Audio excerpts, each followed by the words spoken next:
Dave is basically in Lightspeed Venture Partners. He's an investor. He's a venture partner. He's a venture capital guy.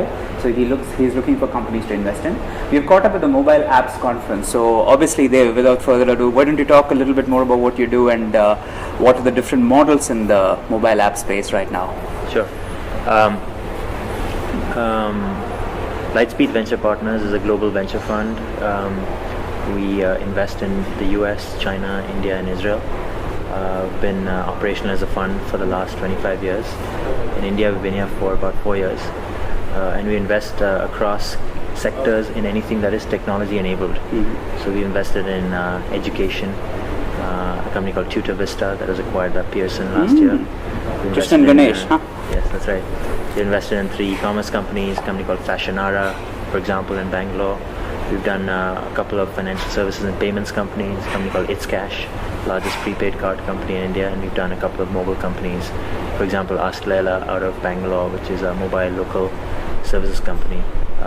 So that's what we do. We generally come in at the early stage, invest in the Series A or Series B in a company, and partner with the entrepreneurs, get actively involved to help them hire the management team, build out the company, figure out strategy, and help them with any other sort of business development that we could help them with. Mm-hmm. And what are the different models in the mobile app ecosystem right now? Mobile apps, depends on which geography you're talking about. If you're talking about India, I mean, the predominant model that's generating $5 billion a year for the Indian market is mobile value-added services sold through carriers on a white label basis. And there the biggest categories are the obvious ones, which is movie content, videos or music, Bollywood content, for example, cricket content, sports content, and so on. One of the largest categories of revenue there is caller ringback tones, powered by the likes of OnMobile and so on. And those are some of the categories that are happening now. The business model is a revenue share on a subscription basis with the operator and the consumer. Going forward, I think the opportunity is in direct-to-consumer, much like what's taken off in other parts of the world. Mobile web or Android and iOS-based services monetized through advertising or consumer payments for subscriptions or in-app purchases. There's a ways to go before the consumer pay piece in India becomes reality, primarily because the carriers have a stranglehold on that and take 70% rev share. But that's what we're investing behind. We believe that's the category that makes sense. Android and mobile web are the vectors, and monetization can happen either through carriers at a lower rev share or directly through credit cards, debit cards, net banking, and so on. And there are solutions coming up on the payment side to offer that. Absolutely. Okay. And obviously, are there specific trends that we should be looking at in India that's going to make India rocket forward going forward into the future? On mobile?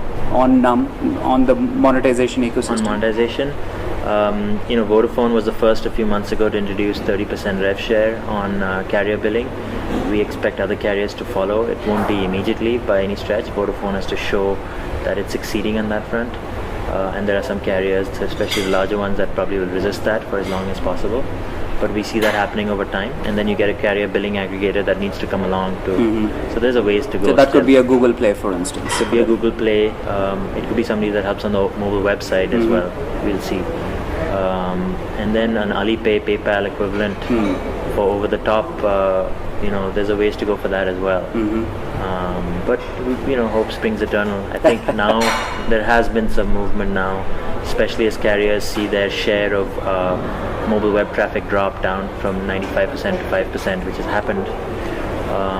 You can't monetize the other 95% through the carriers anymore. So what do you do? I think the pressure of competition and where the user wants to be will drive this.